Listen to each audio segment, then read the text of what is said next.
ಮನೋವಿಜ್ಞಾನಕ್ಕೆ ಸಂಬಂಧಿಸಿದಂತೆ ವಾಮದೇವಪ್ಪ ಅವರ ಬುಕ್ಕನ್ನು ಆಧರಿಸಿ ಕೆಲವೊಂದು ಪಾಯಿಂಟ್ಸ್ಗಳನ್ನು ಮಾಡೀನಿ. ತುಂಬಾ ಯೂಸ್ಫುಲ್ ಆದಂತಹ ಪಾಯಿಂಟ್ಸ್ ಇದಾವೆ. ಇವು ನೀವು ಮತ್ತೊಮ್ಮೆ ಬುಕ್ ನೋಡಿ ಪಾಯಿಂಟ್ಸ್ ಮಾಡೋ ಅವಶ್ಯಕತೆಯೇ ಇಲ್ಲ. ಪ್ರತಿಯೊಂದು ಲೈನನ್ನು ಓದಿ ನಾನು ಪಾಯಿಂಟ್ ಮಾಡಿ ಬರೆದಿಟ್ಕೊಂಡೀನಿ. ಅದನ್ನು ಈ ವಿಡಿಯೋ ಒಳಗೆ ಶೇರ್ ಮಾಡಿರ್ತೀನಿ. ನೀವು ಸ್ಕ್ರೀನ್ಶಾಟ್ ಆದರೂ ತಗೊಳ್ರಿ, ಇಲ್ಲಾಂದರೆ ಸ್ಲೋ ಮೋಷನಲ್ಲಿ ಇಟ್ಟು ಕೂಡ ನೀವು ಈ ಪಾಯಿಂಟ್ಸ್ಗಳನ್ನು ನೋಟ್ ಮಾಡ್ಕೋಬೋದು.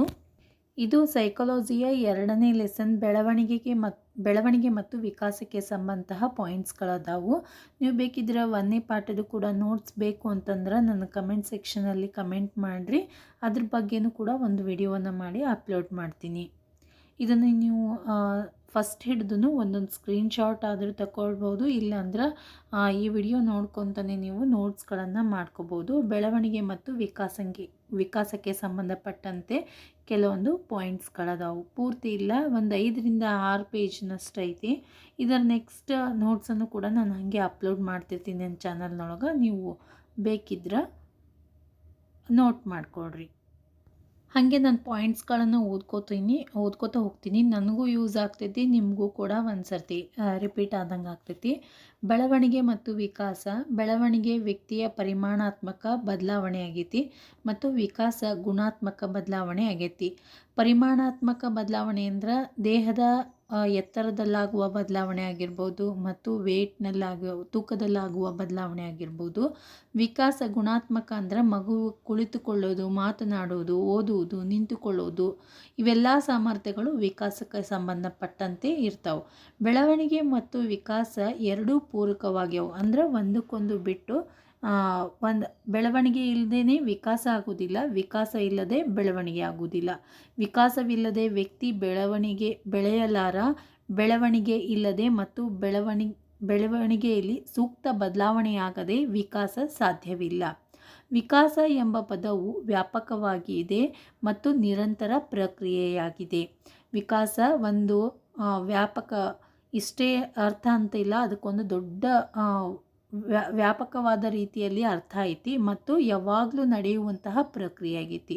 ಒಬ್ಬ ವ್ಯಕ್ತಿ ಒಂದು ನಿರ್ದಿಷ್ಟ ವಯೋಮಾನ ಮತ್ತು ಹಂತ ತಲುಪಿದಾಗ ಬೆಳವಣಿಗೆ ಕೊನೆಗೊಳ್ಳುತ್ತದೆ, ಆದರೆ ವಿಕಾಸ ಜೀವನ ಪರ್ಯಂತ ಮುಂದುವರಿಯುತ್ತದೆ. ಪರಿಪಕ್ವನ ಮತ್ತು ಅನುಭವಗಳ ಪರಿಣಾಮವಾಗಿ ಉಂಟಾಗುವ ಪ್ರಗತಿಪರ ಸರಣೀಕೃತ ಬದಲಾವಣೆಗಳನ್ನು ವಿಕಾಸ ಎನ್ನುವರು. ವಿಕಾಸಕ್ಕೆ ಸಂಬಂಧಪಟ್ಟಂತೆ ಇದು ಒಂದು ಲೈನ್ ಐತಿ. ಪರಿಪಕ್ವನ ಮತ್ತು ಅನುಭವಗಳ ಪರಿಣಾಮವಾಗಿ ಉಂಟಾಗುವ ಪ್ರಗತಿಪರ ಸರಣೀಕೃತ ಬದಲಾವಣೆಯನ್ನು ನಾವು ವಿಕಾಸ ಎನ್ನುತ್ತೇವೆ. ವಿಕಾಸವು ಹಲವಾರು ಸಂರಚನೆಗಳನ್ನು ಹಾಗೂ ಕ್ರಿಯೆಗಳನ್ನು ಸಮನ್ವಯಗೊಳಿಸುವ ಒಂದು ಸಂಕೀರ್ಣ ಪ್ರಕ್ರಿಯೆಯಾಗಿದೆ. ಪರಿಪಕ್ವತೆ ವ್ಯಕ್ತಿಯಲ್ಲಿ ಅಂತರ್ಗತವಾಗಿರುವ ಸಾಮರ್ಥ್ಯಗಳನ್ನು ಸ್ವಾಭಾವಿಕವಾಗಿ ಹೊರಗೆಡುವುದಾಗಿದೆ. ಪರಿಪಕ್ವತೆ ಅಂದ್ರೆ ವ್ಯಕ್ತಿಯಲ್ಲಿರುವ ಅಂತರ್ಗತ ಸಾಮರ್ಥ್ಯಗಳನ್ನು ನಾವು ಹೊರಗೆ ತೆಗೆಯುವುದು. ಉದಾಹರಣೆಗೆ ತೆವಳುವುದಾಗಿರ್ಬೋದು, ಕುಳಿತುಕೊಳ್ಳುವುದಾಗಿರ್ಬೋದು, ನಡೆಯುವುದು ಮುಂತಾದವುಗಳು ಪರಿಪಕ್ವತೆಯ ಪರಿಣಾಮವಾಗಿ ಕಂಡುಬರುತ್ತವೆ. ಕಲಿಕೆ ಎಂಬುದು ಅಭ್ಯಾಸದ ಪರಿಣಾಮವಾಗಿ ವ್ಯಕ್ತಿಯ ವರ್ತನೆಯಲ್ಲಾಗುವ ಬದಲಾವಣೆಯಾಗೈತಿ. ಅದು ಓದುವುದಾಗಿರ್ಬೋದು, ಬರಹ, ಈಜು, ಸೈಕಲ್, ಇವೆಲ್ಲನೂ ಕೂಡ ನಾವು ಕಲಿಕೆ ಯಾವ ರೀತಿ ಆಗ್ತದೆ ಅಂದ್ರೆ ಅಭ್ಯಾಸದ ಪರಿಣಾಮವಾಗಿ. ಇವತ್ತು ಓದಿದಂಥದ್ದು ಮರುದಿವಸ ಇನ್ನೂ ಸ್ಪಷ್ಟವಾಗಿ ಓದ್ತೀವಿ ಲೈನ್ಸ್ಗಳನ್ನು. ಅದೇ ರೀತಿಯಾಗಿ ಇವತ್ತು ಒಂದು ಲೈನ್ ಇವತ್ತು ಒಂದು ಪೇಜ್ ಬರ್ದ್ವಿ ಅಂದ್ರೆ ನೆಕ್ಸ್ಟ್ ಬರವಣಿಗೆ ಕೂಡ ಇನ್ನೂ ನೀಟ್ ಆಗ್ತಾನೆ ಹೋಗ್ತತಿ. ಇದು ಅಭ್ಯಾಸದ ಪರಿಣಾಮವಾಗಿ ನಮ್ಮಲ್ಲಾಗುವಂತಹ ಕಲಿಕೆಯ ಆಗಿದೆ. ನೆಕ್ಸ್ಟ್, ಬೆಳವಣಿಗೆ ಮತ್ತು ವಿಕಾಸದ ಅಂತರ್ ಸಂಬಂಧಗಳು. ಮಾನವರು ಕಲಿಯಲು ಸಮರ್ಥವಾಗಿರುವುದರಿಂದ ಕಲಿಕೆಯಲ್ಲಿ ವ್ಯತ್ಯಾಸಗಳು ಸಾಧ್ಯ. ವ್ಯಕ್ತಿತ್ವದಲ್ಲಿ ಕಂಡುಬರುವ ವ್ಯಕ್ತಿಗತ ವ್ಯತ್ಯಾಸಗಳು, ಮನೋಭಾವಗಳು, ಆಸಕ್ತಿಗಳು, ವರ್ತನಾ ವಿನ್ಯಾಸಗಳು ಕೇವಲ ಪರಿಪಕ್ವತೆಯಿಂದ ಉಂಟಾಗುವುದಿಲ್ಲ, ಆದರೆ ಪರಿಪಕ್ವತೆ ಮತ್ತು ಕಲಿಕೆ ಎರಡರಿಂದನೂ ಕೂಡ ಆಗ್ತೈತಿ. 2ನೇ ಪಾಯಿಂಟ್, ಬೆಳವಣಿಗೆ ಮತ್ತು ವಿಕಾಸಕ್ಕೆ ಇರುವಂತಹ ಅಂತರ್ ಸಂಬಂಧದಲ್ಲಿ 2ನೇದ್ದು, ಕಲಿಯುವವನಲ್ಲಿ ಅತ್ಯುತ್ತಮ ಕಲಿಕಾ ವಿಧಾನಗಳು ಮತ್ತು ಉಚ್ಚತ ಪ್ರೇರಣೆ ಇದ್ದರೂ ಸಹ ಪರಿಪಕ್ವತೆ ವಿಧಿಸಿದ ಮಿತಿಯನ್ನು ಮೀರಿ ವಿಕಾಸ ನಡೆಯಲಾರದು.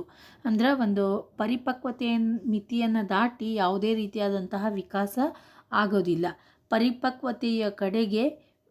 ಪರಿಪಕ್ವತೆಯು ಕಲಿಕೆಗೆ ವೇಳಾಪಟ್ಟಿಯನ್ನು ನಿರ್ಧರಿಸುತ್ತದೆ. ಪರಿಪಕ್ವತೆ ಏನು ಮಾಡ್ತೈತಿ, ಕಲಿಕೆಗೆ ವೇಳಾಪಟ್ಟಿಯನ್ನು ನಿರ್ಧರಿಸುತ್ತದೆ. ಮತ್ತು ವಿಕಾಸದ ಸಾರ್ವತ್ರಿಕ ತತ್ವಗಳು ಯಾವ್ಯಾವ ಅಂತಂದ್ರೆ, ವಿಕಾಸವು ಪ್ರಗತಿಪರ ಮತ್ತು ವಿಗತಿಪರ ಎಂಬ 2 ಪ್ರಕ್ರಿಯೆಗಳನ್ನು ಒಳಗೊಂಡಿರುತ್ತದೆ. ಮೊದಲನೇ ಪಾಯಿಂಟ್, ವಿಕಾಸದ ಸಾರ್ವತ್ರಿಕ ತತ್ವಗಳಲ್ಲಿ ಇದು ಮೊದಲನೇ ಪಾಯಿಂಟ್. ವಿಕಾಸವು ಪ್ರಗತಿಪರ ಮತ್ತು ವಿಗತಿ ಎಂಬ 2 ಪ್ರಕ್ರಿಯೆಗಳನ್ನು ಒಳಗೊಂಡಿರುತ್ತದೆ. ಜೀವನದ ಪೂರ್ವಾರ್ಧದಲ್ಲಿ ಪ್ರಗತಿಪರ ಹೆಚ್ಚಾಗಿ ಕಂಡು ಬಂದರೆ ಉತ್ತರಾರ್ಧದಲ್ಲಿ ವಿಗತಿ ಹೆಚ್ಚು ಕಂಡು ಬರ್ತದೆ.